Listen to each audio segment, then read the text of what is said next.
సంవత్సరాల తరబడి ఎన్ని మందులు వాడినా మీ మోకాల నొప్పులు తగ్గట్లేదా? ప్రాణ పెయిన్ క్లినిక్ లో అత్యాధునిక చికిత్స.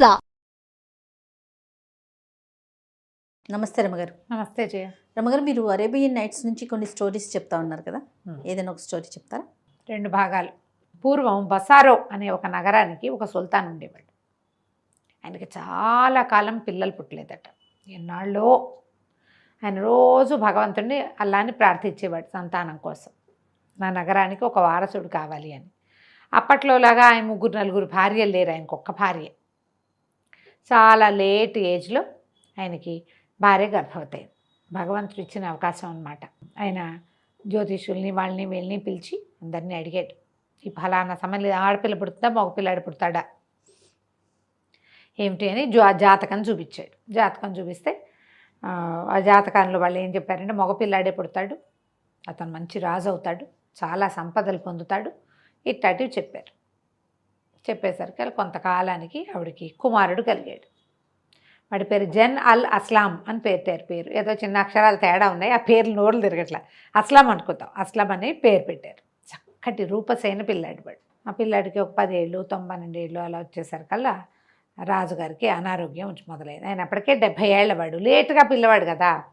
అయితే ఈ కుర్రాడిని దగ్గర పిలిచి, అబ్బాయి నేను ఇంక ఎక్కువ కాలం ఉండకపోవచ్చు, అనారోగ్యం వచ్చేసింది, మా నాన్న తాత కూడా ఇలాంటి అనారోగ్యాలు వచ్చాకే మరణించారు, మన కుటుంబంలో ఉంది.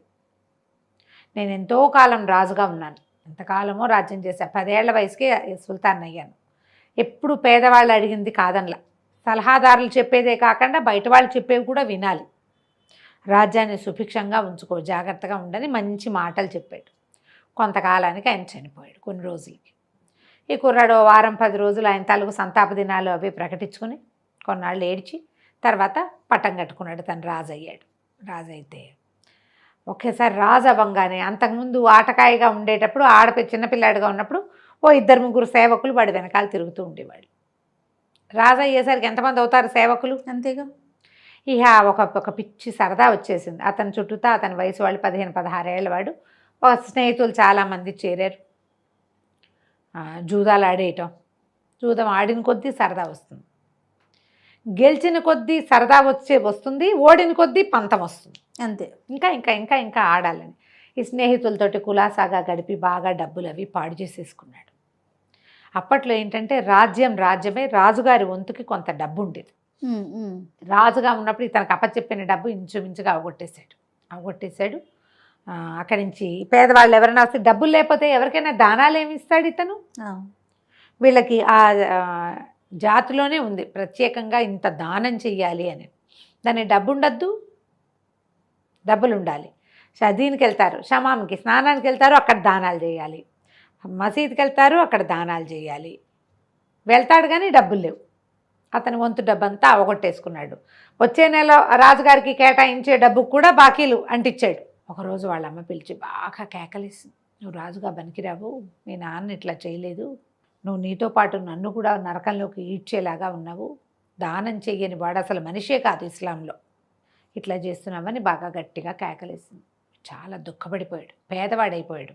ఇంతలో ఏమైంది, మెల్లిగా రాజ్యంలో సలహాదారులు వాళ్ళు డబ్బులే లేని రాజుగారిని ఏం ఇది చేస్తారు, తిరుగుబాటు మొదలుపెట్టారు, తిరగబడిపోవటం మొదలెట్టారు. ఇతను ఎక్కడికైనా వెళ్తుంటే దారిపోయి అక్కడ ఇక్కడ ఉండే ముష్టి వాళ్ళు అడుక్కునే వాళ్ళు ఉంటారా, ఫకీర్లు శాపనార్థాలు పెట్టేవాళ్ళు పిల్లల్ని. వీళ్ళేమో మాట వినేవాళ్ళు కాదు. దాంతో క్రమంగా వెయిట్ పోగొట్టుకున్నాడు రాజ్యంలో. చాలా దుఃఖంతో ఒకనాటి రాత్రి దుఃఖంలో ఏడుస్తూ పడుకున్నాడు. నేను ఎందుకు ఇలా చేశాను, పొరపాటు చేశాను, నేను తప్పు చేశాను, నేను ఇలా చేసి ఉండకూడదని అన్నం నీళ్లు తీసుకోకుండా ఉండిపోయేట కొన్ని రోజుల పాటు. తాగుడు లేదు, తిండి లేదు, ఏం లేదు. అయితే ఆ రాత్రి అతని కల్లో ఒక షేకు ఒక ఆయన కనిపించాడు. కనిపించి, అబ్బాయి నువ్వు చాలా కష్టాల్లో ఉన్నావు, ఈజిప్ట్ వెళ్తే నీ కష్టాలు తీరుతాయి అని చెప్పాడు. చెప్పేసరికి మర్నాడు పిల్లాడు లేచి పరిగెత్తుకుంటూ వాళ్ళ అమ్మ దగ్గరికి వెళ్ళాడు. అమ్మ, నా కష్టాలు తీరే రోజు వచ్చింది, ఈజిప్ట్ వెళ్ళాలి. మా నాన్న భవనంలో పడుకున్నాను నేను దుఃఖంతో. ఎవరో ఈజిప్ట్ వెళ్ళమని ఒక ఆయన నన్ను ఆదేశించాడు. ఆయన ఎవరో భగవంతుడి అవతారం లాగానే ఉన్నాడు, నాకు ఏదైనా మార్గదర్శనం దొరుకుతుందేమో, నేను వెళ్తానన్నాడు. వాళ్ళ అమ్మంది, సరే మరి ఏదో ఒకదాన్ని పాటించాలి కదా, ఎవరో ఒకళ్ళ మాట. ఇక్కడ నీకు సలహా చెప్పే వాళ్ళంతా ముందు నీ డబ్బంతా అవగొట్టిచ్చేశారు, ఇప్పుడు నువ్వు రాజ్యం వదిలేయమని సలహా చెప్తున్నారు కానీ మంచి సలహా చెప్పట్లేదు, వెళ్ళిరా ఈజిప్ట్ వెళ్ళిరా అంటే ఏ కుర్రాడు గుర్రం వేసుకుని ఈజిప్టుకు బయలుదేరాడు.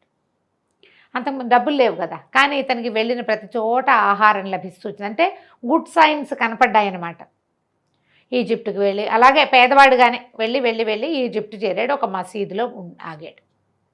ఈ మసీదుల్లో భోజనం పెడతారు. ఇప్పుడు మన ఇక్కడ కూడా జరుగుతాయేమో, మరి కథల్లో బాగా కనపడుతుంది. కొన్ని హిందీ గాథల్లో కూడా మనం గురుద్వారాల్లో ఎట్లా భోజనం పెడతారో మసీదులో కూడా భోజనం లభిస్తుంది. అవును. నాకు ఇక్కడ మన ఊళ్ళల్లో నేను ఎప్పుడు అలాంటి మాటలు అంటే ఆ రకమైన స్నేహాలు లేక తెలుసుకోలేదు, కానీ కథల్లో మాత్రం క్లియర్గా కనిపిస్తుంది. మసీదుకి వెళ్తే అక్కడ భోజనం లభిస్తుంది, పడుకునేందుకు ఆశ్రయాలు లభిస్తుంది, తలదాచుకోవచ్చు. మసీదుల్లో తలదాచుకునే వాళ్ళు ఎంతమందో. మనకి ఇప్పుడు దేవాలయాల్లో ఎలా భోజనం లభిస్తుంది, గురుద్వారాల్లో లభిస్తుంది, అలాగే ఇక్కడ కూడా అన్నమాట. అయితే ఈ మసీదులో ఒక పురాతనమైన మసీదులో తలదాచుకున్నాడు.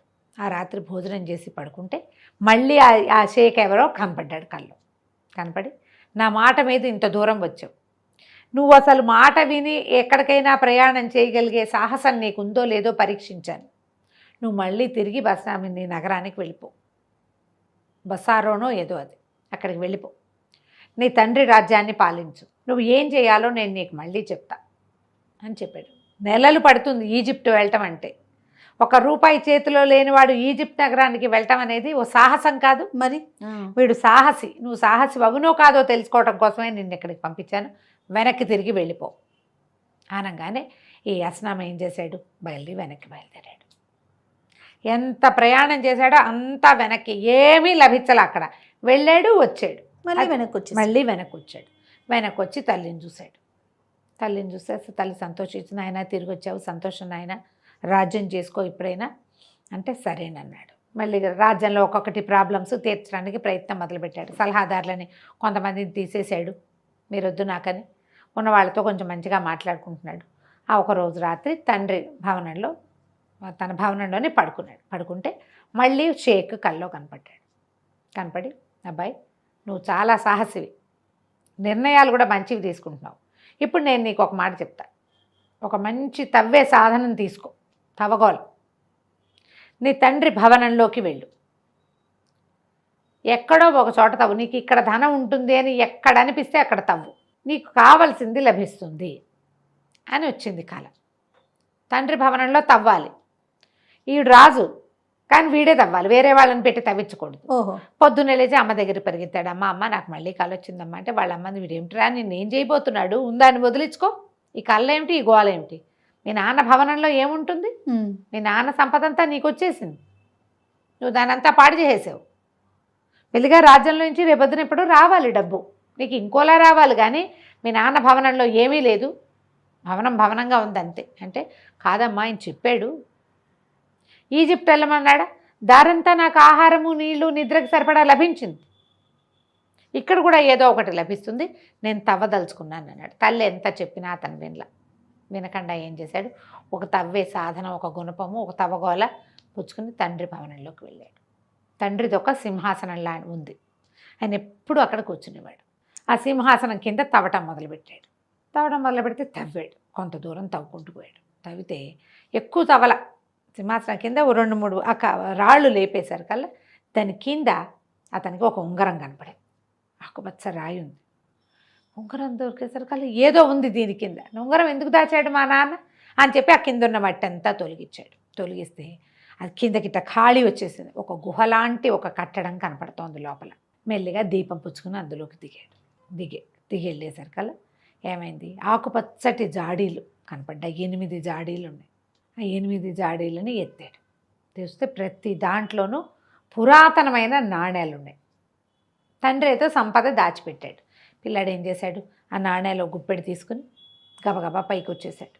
చేతులు కాళ్ళు కడుక్కొని నమాజ్ చేసుకుని అక్కడ నాణేలు పుచ్చుకొని తల్లి దగ్గరికి వెళ్ళాడు. అమ్మ కనపడ్డాయి, ఇదిగో ఇలా ఉంది. ఆయన ఎప్పుడు ఆ సింహాసనం మీదే కూర్చునేవాడు. ఎప్పుడు ఆయన ఇవి ఇందులో పెట్టి ఇదేం చేశాడో ఆవిడికి తెలియదు. సరే ఇప్పుడు ఈ జాడీలో ఉన్న సొమ్మంతా ఎవరిది, తనదే కదా. సరే ఇదే కాదు ఇంకేదో ఉండుంటుంది, అవేమిటో చూద్దామనుకున్నారు. తల్లి కొడుకు ఇద్దరు వెళ్దామనుకున్నారు. ఆ పూటకు ఆ పని అయిపోయింది. మర్నాడు ఇద్దరు మళ్ళీ ఆ భవనంలోకి ప్రవేశించి ఆ లోతుగా ఉన్న గుహలాంటి కట్టడంలోకి వెళ్ళారు. వెళ్తే ఆవిడ ఆశ్చర్యపోయింది. ఏనాడు ఈ ఈ ఈ రకపు కాయిన్లను నేను చూడలేదు. ఈ జాడీలు ఎక్కడివో నాకు తెలియదు. ఆ 8 జాడీలు ముట్టుకుని చూసి సంతోషపడి తల్లి కొడుకు చూస్తుంటే 8 జాడీల పక్కన చిన్న ఆకుపచ్చ జాడీ ఒకటి ఉంది. ఇంకొకటి చిన్నది కనపడుతుంది వాటి మధ్యలో ఉంది. మొత్తం వీళ్ళన్నీ చూసి ప్రతిదీ ఓపెన్ చేసి లెక్క పెట్టి చేసేసరికి ఆ లోపల ఉన్నది కనపడింది. తీస్తే అందులో ఒక బంగారపు తాళం చెవి. పిల్లాడు తాళం చెవి అటు ఇటు తిప్పాడు, తీసాడు, చూశాడు అటు ఇటు. వాళ్ళ అమ్మంది, తాళం చెవి ఉందంటే తలుపు ఉంటుంది కదా, తలుపైనా ఉండాలి, తలుపుకి తాళం కప్పైనా ఉండాలి, ఏదో ఉంది అది వెతుకుదాం పట్టన్నారు. అక్కడి నుంచి ఇంకో 2 దీపాలు తీసుకుని ఈ జాడీలను వదిలిపెట్టి వీళ్ళు ఆ తాళం చేత్తో పుచ్చుకొని వెతకటం మొదలుపెట్టారు. లోపలికి గోడకి దగ్గరగా ఒక తలుపు కనపడింది. ఆశ్చర్యపోయారు ఇద్దరు. ఆ తలుపు తాళం తీశారు. ఆ తలుపు కూడా బంగారు తలుపు. తలుపు తీస్తే ఎంత ప్రకాశవంతంగా ఉందో లోపల. తాళంతో అక్కడ ఒక క్యాండిల్ కానీ దీపం కానీ ఏమీ లేవు. అయినా కూడా బ్రైట్గా ఉంది, చాలా వెలుగుగా. లోపలికి వెళ్ళి చూస్తే పెద్ద పెద్ద సింహాసనాలు ఉన్నాయి. సింహాసనాల మీద ప్రతిదాని మీద అంతంత రాతితో చేసిన ప్రతిమలు ఉన్నాయి. మొత్తం 9 సింహాసనాలు, 8 8 ప్రతిమలు కనపడుతున్నాయి. వాటి నుంచి వస్తుంది ఆ వెలుగు. ఆశ్చర్యపోయారు. దగ్గరికి వెళ్ళి ముట్టుకొని చూస్తే అదేదో రాయిలాగా తెలుస్తోంది. ఒక రకమైన వెలుగు. సింహాసనాలు మెరిసిపోతున్నాయి. లోపల ఎంత సంపద ఉన్నట్టు కనపడుతోందో. సరే ఒక్కొక్కటి చూస్తూ ఆ 9వ సింహాసనం దగ్గరికి వెళ్తే 9వ సింహాసనంలో ఒక చిన్న పల్చటి వస్త్రం మీద ఏదో రాయబడి ఉంది. తల్లి కొడుకు దాన్ని తీశారు. తీసి, నాయన నువ్వు ఇది చూసావంటే సంపదలో ఆఖరి భాగాన్ని నువ్వు చేజించుకోబోతున్నావని నాకు అర్థమైంది. దాని మీద రాసి ఉందన్నమాట. కైరోకి వెళ్ళు, అక్కడ ముబారక్ అని నా బానిస ఒకడు ఉంటాడు. ముబారక్ హైట్ అతని పేరు. పూర్వకాలం మన దగ్గర బానిసగా ఉన్నాడు. అతను నిన్ను మిగిలిన సంపద దగ్గరికి తీసుకెళ్తాడు. ఈ 9వ సింహాసనంలో కూడా 9వ విగ్రహం ఉండాలి. ఆ 9వ విగ్రహం వీటన్నిటికంటే 20 ఇంతలు విలువైంది. వీటన్నిటికంటే అవి కొన్ని కోట్ల విలువ చేస్తాయి. ఆ రాళ్ళు ఒక రకమైన డైమండ్స్ అనుకో. వీటికి ఈ అన్నిటికంటే 8 20 రెట్లు విలువైంది. ముబారక్ హైట్ నిన్ను తీసుకెళ్తాడు అక్కడికి. అతనికి తెలుసు అది ఎక్కడుందో. కైరో వెళ్ళి అతన్ని కలుసుకో. పిచ్చి సంతోషం వచ్చేసింది. బయటకు వచ్చారు ఇద్దరు. నాణ్యాలు జాడీలు 8 జాడీలు అని చెప్పా కానీ 8 జాడీలు కాదు, అవి 40 జాడీలు. ఓ ఎంత డబ్బో. సరే ఇతను అన్నాడు, అమ్మ నేను కైరోకి వెళ్తా. ఈ విగ్రహాల మొదటి నమూనా, ఇంకోటి ఈ నమూనాలను విగ్రహాన్ని నేను చూడాలి. నా తండ్రి నా కోసం 8 దాచిపెట్టి 9వది నన్నే తెచ్చుకోమన్నాడు. ఆయన ఎప్పుడు ఇవి సంపాదించాడో నీకు తెలుసా అంటే ఆవిడ నాకు తెలియదు. ఇది ఎప్పుడు నిర్మించబడిందో, ఆయన ఏనాడు ఇక్కడికి వెళ్ళి ఇట్లా చేశాడో నాకు ఏ సమాచారము ఇవ్వాల, నాకు తెలీదు. ఇప్పుడు ఆ ముబారక్ అన్నవాడు ఈవిడకు కూడా తెలియదు. సరే ఇతను కైరో నగరానికి బయలుదేరాడు. కైరోలో ఈ ముబారక్ కోసం ప్రయత్నం చేశాడు. చేసేసరికల్లా ఒక భవనం చూపించారు. ముబారక్ హైట్ అయింది. ఈయన చాలా సంపద ఉన్నవాడు. బాగా దానాలు చేస్తాడు ఆయన, విరివిగా అన్నదానాలు బాగా చేస్తాడు. ఎవరు వచ్చినా ఏది అడిగినా ఇస్తాడు. వెళ్ళి తలుపు కొడితే ఒక నీగ్రో బానిస ఒకటి తలుపు తీశాడు. నేను ముబారక్ హైట్ని చూడడానికి వచ్చాను అని చెప్పాడు. చెప్పేసరికల్లా సరే మేము చాలా అదృష్టవంతులం, మీలాంటి మహానుభావులు మా ఇంటికి వచ్చి అలా మాట్లాడతారనమాట వాళ్ళు. రండని లోపలికి తీసుకెళ్ళాడు. ఓ చోట కూర్చోబెట్టాడు. ఆ ముబారక్ అన్న ఆయన బాగా 7 అడుగులు పొడుగు, బ్రహ్మాండంగా ఉన్నాడు. ఆయన వచ్చేసరికల్లా ఇతను ఏం చెప్పాడంటే, నేనే ముబారక్ హైట్ని, మీకు ఏం కావాలో ఏం కోరుకుంటున్నారో చెప్పండి అంటే, నేను బసారో సుల్తాన్ కుమారుణ్ణి అన్నాడు. అతను ఆశ్చర్యపోయాడు. బసారో సుల్తాన్ కొడుక? నాకు తెలిసి ఆయనకి సంతానం లేదు అన్నాడు. అనేసరికల్లా మీరు బసారో సుల్తాన్ నుంచి బయటకు వచ్చి ఎంతకాలం అయిందంటే 20 సంవత్సరాలు అయింది. 20 ఏళ్ల క్రితం ఈ ముబారక్ హైట్ అనేవాడు బసారో సుల్తాన్ దగ్గర బానిసగా ఉండేవాడు. స్నేహితుడికి మించిన ఇది ఉండేది వాళ్ళ మధ్యలో. 20 ఏళ్ల తర్వాతే నేను జన్మించాను. నాకు ఇప్పుడు 18 నుండి 19వ సంవత్సరమే వచ్చిందని చెప్తాడు. చెప్పేసరికల్లా సరే అయితే నువ్వే నా సుల్తాన్ కుమారుడు అని నేను ఎట్లా నమ్మాలంటే, నువ్వు ఎట్లా నమ్మాలంటే, మా నాన్న భవంతిలో సింహాసనం కింద కొన్ని రాళ్ళు తీస్తే అక్కడ ఒక ఆకుపచ్చ రాయి ఉన్న ఉంగరం దొరికింది. ఇదిగో అని ఉంగరం చూపించి ఆ లోపలికి దిగితే 40 జాడీలతో పురాతనమైన బోల్డన్ని నాణేలు ఉన్నాయి. లోపల సింహాసనం ఉంది, సింహాసనాలు ఉన్నాయి. వాటిల్లో 8 విగ్రహాలు ఉన్నాయి, 9వ దాంట్లో లేదు. ఆ 9వ విగ్రహం కోసం నీ దగ్గరికి వెళ్ళమని నా తండ్రి ఒక కాగితం రాసి పెట్టాడు. ఒక వస్త్రం మీద రాయబడి ఉంది అది. నేను అది చూసే వచ్చాను అన్నాడు. అనగానే సంతోషంగా అతను బయటగా భగవా వంగి ఈయన కాళ్ళు పట్టుకుని అతని పైకి లేవనెత్తి, చిన్నప్పుడు ఎత్తుకోవాల్సింది అప్పుడు ఎత్తుకోలేకపోయిన ఇప్పుడు ఎత్తుకుంటాను, నువ్వు ఖచ్చితంగా నా ప్రభువు కుమారుడివే, కానీ అది నీకు అవసరమా? నువ్వు చిన్నపిల్లాడివి. మీ తండ్రి ఎంతో కష్టపడి సాహసయాత్రలకు వెళ్ళి ఆ 8 సాధించాడు, ఆ నాణ్యాలన్నీ సాధించాడు. ఆయన చాలా పెద్దవాడు, నువ్వు చూస్తే పసి బాలకుడివి. నీకు ఇప్పుడు అవసరమా అది అంటే ఇతను ఒప్పుకోలే. నాకు అవసరం, నేను ఎప్పుడు చూశానో అప్పుడు చేయమనే కదా ఆజ్ఞ. 10 ఏళ్ల తర్వాత 25 ఏళ్ల తర్వాత మా నాన్నంత పెద్దవాడయ్యాక నాకు ఈ సాహసం ఉంటుందో ఉండదో, నాకు ఇప్పుడు తెలుసుకోవాలని ఉంది, తీసుకురావాలని ఉంది.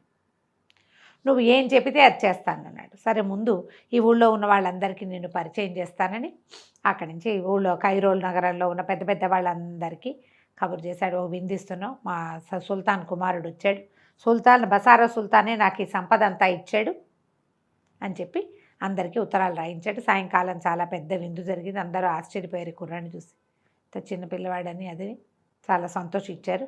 కొద్ది రోజులు విందులు వినోదాలు అయ్యాక అప్పుడు మెల్లిగా బయలుదేరారు వీళ్ళు.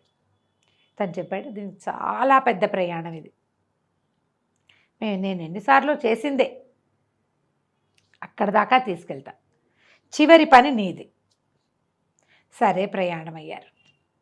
ఎక్కడో వెళ్ళి వెళ్ళి వెళ్ళి వెళ్ళి వెళ్ళి వెళ్ళి చివరికి ఒక కొలను దగ్గరికి చేరారు. ఇతను ఉంగరాన్ని ఆ కొలంలో వేసాడు, ఆకుపచ్చ ఉంగరాన్ని వేసి ఏం చెప్పాడంటే, నువ్వు ఈ కొలను దాటడానికి ఒక చెరువు లాంటిది, పెద్దదే, చిన్నది కాదు, అది చాలా పెద్దది, దాటడానికి ఒక పడవ వస్తుంది, గంధపు చెక్కలతోటి అట్లాంటి చెక్కలతోటి చేసిన ఒక పడవ. ఒక్క మాట కూడా మాట్లాడద్దు, అస్సలు మాట్లాడకూడదు, నిశ్శబ్దంగా ఉండు అని చెప్పాడు. సరే ఇంతకీ ఒక పడవ వచ్చింది దగ్గరికి. ఎంత బాగుందో, సుగంధాలు ఈనుతోంది, అందులోంచి గంధపు వాసన వస్తుంది.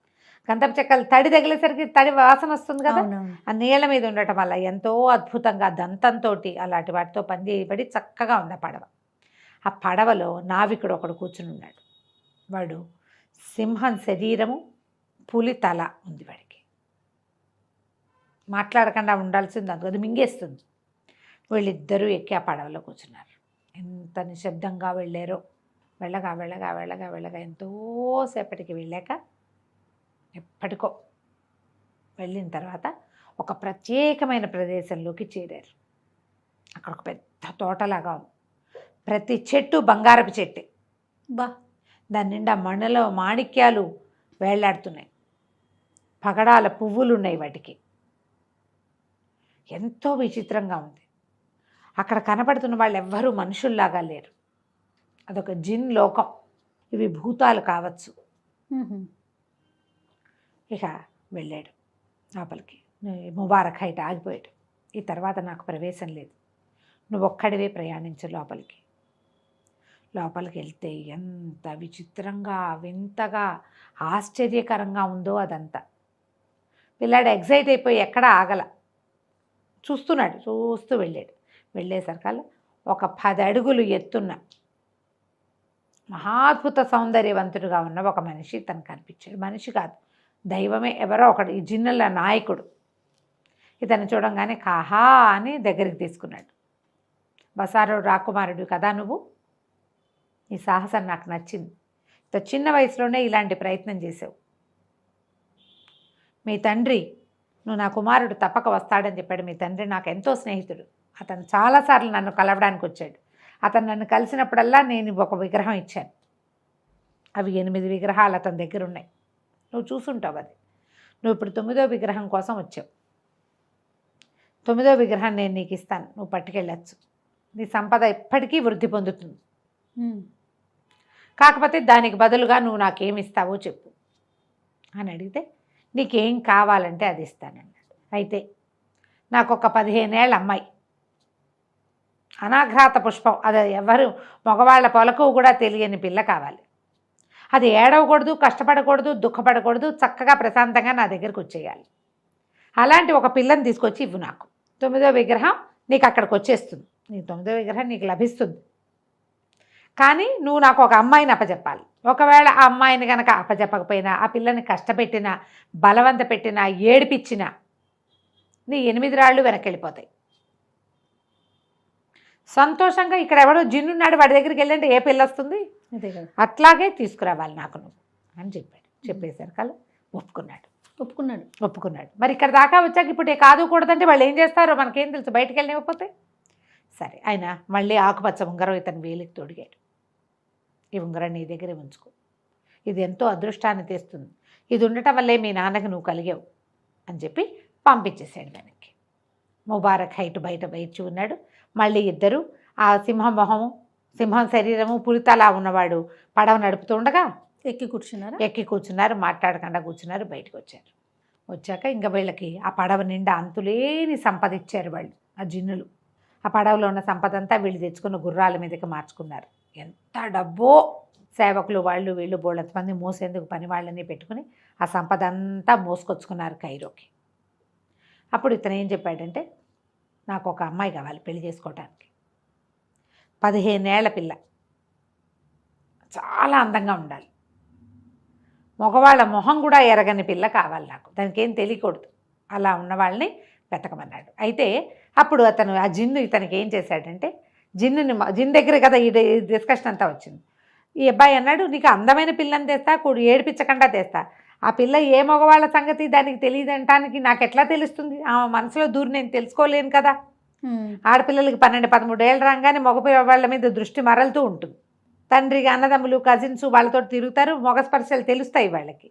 అలా ఎలా తెలుస్తుందంటే, ఆ జిన్ను దేవుడు అంటే నాయకుడు ఒక అద్దం ఇచ్చాడు వీడికి. ఆ అద్దంలో కనుక నువ్వు ఆ అమ్మాయిని అద్దంలో చూసావంటే, ఒకవేళ ఆ పిల్ల చాలా పవిత్రమైన పిల్ల అయితే అమ్మాయిగానే కనపడుతుంది, లేకపోతే మసకగా కనిపిస్తుందని అద్దం ఇచ్చాడు. ఈ కుర్రాడు అద్దం కూడా తెచ్చుకున్నాడు. అక్కడి నుంచి నాకు ఒక అద్భుతమైన అమ్మాయి కావాలి, మగవాళ్ళ పరిచయాలు లేనిది, చక్కటిది, సౌందర్యవతి, చెప్పిన మాట వినేది, బుద్ధిమంతురాలైన పిల్ల కావాలంటే ఇక ఎన్ని పెళ్లి సంబంధాలు చూశారో ఆ కైరో నగరంలో.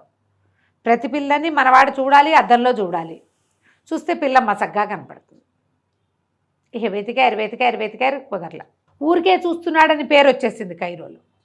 ఇతను అన్నాడు, ఈ కైరో నగరం వద్దు బాబు, వద్దు, మనం వేరే చోటకి ప్రయాణం చేద్దాం, రకరకాల నగరాలకు వెళ్దామని ఇంకో నగరానికి షిఫ్ట్ అయ్యారు. వాళ్ళు డబ్బులు ఉన్నాయి కదా వీళ్ళకి. అక్కడి నుంచి ఏమైంది, ఈ నగరంలో పెళ్లి సంబంధాలు, ఇది మేము బాగా ఉన్న వాళ్ళని అందరికీ దానాలు చేస్తూ ముందు ఆ నగరంలో ప్రఖ్యాతి పొందాలి కదా, చాలా ప్రఖ్యాతిని పొందడానికి ప్రయత్నం చేశారు. అయితే దానాలు చేస్తూ బాగా పేరు తెచ్చుకున్నారు. ఒక మసీద్ దగ్గర పెద్ద భవనం అద్దెకి తీసుకుని వీళ్ళకి దానాలు చేసిన ఊళ్ళో వాళ్ళంతా వీళ్ళకి బాగా ఫ్రెండ్స్ అయ్యారు. దానాలు చేసి విందులు ఇచ్చేవాళ్ళు ఫ్రెండ్స్గా ఉంటారు కదా. ఈ కథల్లో విందులు ఇవ్వడము, దానం చేయడము 2 ప్రక్రియలు బాగా కనపడతాయి దీంట్లో. సరే ఏమైంది, ఆ మసీదులో ఒక ఇమాం అనమాట. ఇమాం అంటే బోధకుడు ఎవరో ఉండుంటారు. అతనికి చాలా అసూయ వచ్చింది, వీళ్ళు ఇంతంత అమ్మేస్తున్నారు, ఇంతంత పోసేస్తారు దానాలు, ఇన్ని ఇచ్చేస్తున్నారు, వీడికి ఎక్కడి నుంచి వచ్చింది ఈ డబ్బంతా? వీడు చూస్తే ఎంతో బాగున్నాడు, ఆయన చూస్తే పెద్ద మనిషి అల్లే ఉన్నాడు, ఊళ్ళో వాళ్ళంతా వీళ్ళకి దాసోహంగా ఉన్నారని అతను ఏం చెప్పడం మొదలుపెట్టాడు అందరికీ, ఇదేంటి సరైనది కాదల్లే ఉంది, వీళ్ళు మోసకారులుగా ఉన్నారు, వాళ్ళ మాటలు నమ్మకండి అని ఇలాంటి మాటలు చెప్పడం మొదలెట్టాడు. ఈ ముబారక్ హైట్ తెలుసుకున్నాడు. ఓ రోజు ఆ ఇమాముని పిలిచి, మా ప్రభువు మీకు చాలా డబ్బు ఇవ్వాలనుకుంటారు, మీ అంత అద్భుతమైన వాళ్ళు లేరని కొంచెం డబ్బులతో కొట్టి అతన్ని లైన్లో పెట్టుకుని మాకు ఒక అద్భుతమైన సౌందర్యవతి అయిన పిల్ల కావాలి, మా యజమాని వివాహం చేసుకోవాలనుకుంటున్నాడు అంటే ఇప్పుడు ఈ ఇమాం ద్వారా కుదిరింది అది. సరే వాళ్ళు ఏం చేశారు, ఒక 5-6 పెళ్లి సంబంధాల్లో ఒక అద్భుతమైన పిల్ల ఆ అమ్మాయిని చూపించారు. మా యజమాని చూశారు కదా, చిన్నవాడు, ఆయనకి చిన్న వయసు అమ్మాయి కావాలి, ఆయన స్త్రీ సాహచర్యం ఉన్నవాడు కాదు, అట్లాగే పురుష సాహచర్యం లేనిది, ఏ స్నేహాలు లేని పిల్ల కావాలి అని అడిగేసరికల్లా పిల్లని చూపించాడు ఆ ఇమాం. ఇతను పోయి అద్దంలో చూశాడు. అద్దంలో క్లియర్గా కనిపిస్తుంది అమ్మాయి, అంటే ఇది చాలా మంచిది. ఇక పిల్లని చూస్తే ఎంత సౌందర్యవతం. మన కుర్రాడే అసలమే ప్రేమలో పడ్డాడు ఆ అమ్మాయితోటి. కానీ ఏమనుకున్నాడు, అతనికి ఏం మాట ఇచ్చాడు, మగవాళ్ళ ఇది ఉండకూడదు, ఇప్పుడు నేను ప్రేమించి దీని చుట్టూతా తిరిగితే ఇది మాసిపోతుంది పిల్ల, అక్కడ ఎట్లా సమాధానం చెప్తాం? అందుకని సరే పెళ్లి చేసుకుంటానని చెప్పాడు. ఆ అమ్మాయి దగ్గరికి వెళ్ళేవాడు కాదు, జాగ్రత్తగా ఉండి పెళ్లి చేసుకున్నాడు. వాళ్ళేమో అబ్బో ఇంత సంపద ఉన్నవాడికి ఇచ్చామని వాళ్ళు చాలా సంతోషించారు. ఆ పిల్లని తీసుకుని మా ఊరు వెళ్తామని బయలుదేరాక దారిలో 2-3 రోజులు గడిచేసరికల్లా ఆ అమ్మాయితోటి స్నేహంగా, పిల్లలకి తెలుసు 15 ఏళ్ల పిల్లకి అబ్బాయి ఇచ్చి తనతో మాట్లాడతాడు, అవి తెలుసుకుంటారు. కానీ ఆ పిల్ల దగ్గరికి ససేమిరా వెళ్ళేవాడు కాదు వీడు.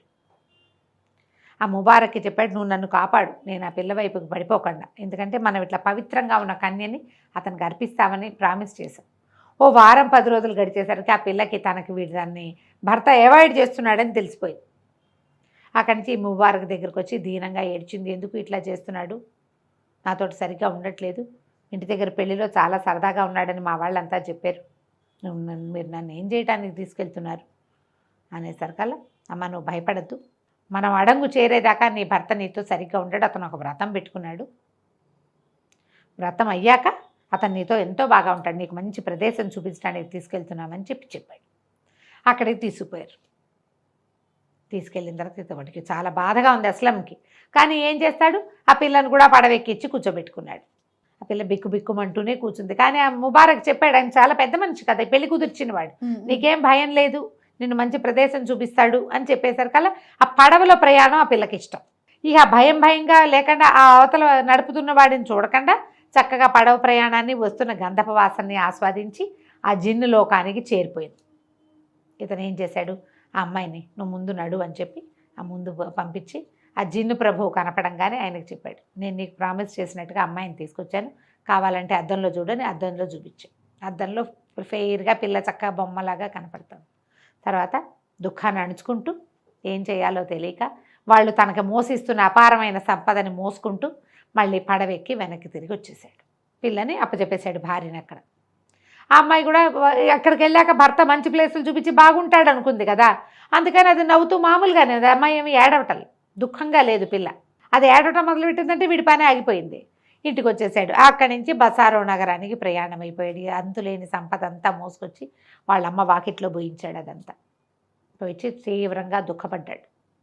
ఎంతో అద్భుత సౌందర్యవతిని నిఖా చేసుకుని దాన్ని జిన్లోకానికి అప్పచెప్పాను, ఈ సంపద అంతా వృధా, మనసుకు నచ్చిన అమ్మాయి లేనప్పుడు ఎందుకు ఇదంతా అని ఎంతో దుఃఖిస్తే వాళ్ళ అమ్మంది, నాయన అట్లా కాదు, నీకు ఆ షేక్ చెప్పిన సలహా విన్నావు, ఆయన చెప్పాడు, నీకు ఇంకో భార్యని భగవంతుడు రాసిపెట్టే ఉంటాడు, నీ తండ్రి ఏది రాశాడో ఆ పని చేయటం కోసం పూనుకున్నావు, దానికోసం నువ్వు ఎంతో త్యాగం చేసావు, ఇంత ప్రయాణం చేసావు, రాజ్యాన్ని వదిలిపెట్టి వెళ్ళావు, ఒంటరిగా తిరిగావు, ఎక్కడెక్కడికో వెళ్ళావు, ఎవరెవరినో కలిసావు, ఇంత ప్రయత్నం చేసావు, చావుకి తెగించి ఇంత సాహసం చేసావు, దాంట్లోనే ఇది కూడా, ఈ భార్యని ఇచ్చేయటం కూడా, నువ్వు బాధపడద్దని, సరే పద నువ్వు నేను వెళ్ళి మీ నాన్న మండపంలోకి ఆ మందిరంలోకి వెళ్దామని చెప్పి తండ్రి భవనంలోకి తీసుకెళ్ళింది. సింహాసనం కిందున్న ఖాళీలోకి లోపలికి ప్రవేశించారు. తాము ముందు చూసిన జాడీలన్నీ అలాగే ఉన్నాయి. తలుపు తాళం తీసి చూశారు. చూసేసరికి పెద్ద మహాశ్చర్యం జరిగింది. అక్కడ తాళం తీస్తే 9 సింహాసనాలు ఉన్నాయి కదా, ఇలా చూసుకుంటూ వెళ్ళారు. 1 2 3 4 5 6 7 8 వరకు అవే విగ్రహాలు ఉన్నాయి. 9వ సింహాసనం మీద ఆ విగ్రహం పెట్టబడి ఉంది. దాంతోపాటుగా జలతారు మేలు ముసుగు వేసుకుని ఒక అమ్మాయి కూడా కూర్చుని ఉంది అక్కడ. తను పరిగెత్తుకుంటూ వెళ్ళాడు ఆ విగ్రహం దగ్గరికి, ఆ అమ్మాయి దగ్గరికి. ఆ అమ్మాయి ఇట్లా ముసుగు తీసి చూస్తే వీడి భార్య. అక్కడి నుంచి ఆ జిన్ను ప్రభువు కూడా వచ్చాడు అక్కడికి. వచ్చి, నీ సాహసము నీ త్యాగము రెండూ నాకు నచ్చినాయి. నీ తండ్రి నీకు చెప్పిన 9వ విగ్రహం నీ భార్య. ఈమెకి అంతులేనంత సంతానం కలుగుతుంది, చాలామంది సంతానం కలుగుతారు, చాలా సంపాదన పరులవుతారు. నీ తండ్రి తరాల వెంబడి ఒక్కొక్క సంతానమే ఉంది, నీ తరంలోనే మీకు చాలామంది సంతానం కలుగుతారు. ప్రపంచంలో ఉన్న అన్ని రాజ్యాలలోనూ వాళ్ళే సుల్తాన్లుగా ఉంటారు. నీ తండ్రి నీకు చెప్పిన 9వది ఇది అని చెప్పి ఆ విగ్రహము ఈ అమ్మాయిని వదిలిపెట్టి వీళ్ళిద్దరిని ఆశీర్వదించి వెళ్ళిపోయాడు. ఇతను భార్యను బయటికి తెచ్చుకున్నాడు. ఎంతో కాలం హాయిగా ఈ నగరాన్ని, బసారో నగరాన్ని పరిపాలించాడు. 14 మంది కుమారులు కలిగారట, 8 మంది కుమార్తెలు కలిగారు, 22 మంది పిల్లలు పుట్టారట వాళ్ళకి. ఎన్నేళ్ళు కన్నదో అమ్మడు, అదే కదా, ఒక్కోసారి ట్విన్స్ కూడా పుట్టుంటారు. మొత్తానికి ఇంతమంది వీళ్ళు ఆ 14 పెద్ద పెద్ద రాజ్యాలకి వాళ్ళే సుల్తాన్లు అయ్యారు. కథ కంచికి మనం ఇంటికి. చాలా బాగుంది రమ్మగారు. నమస్తే. నమస్తే. సుమన్ టీవీలో మీ పర్సనల్ అండ్ బిజినెస్ ప్రమోషన్స్ కోసం కింది నెంబర్కి కాంటాక్ట్ చేయండి.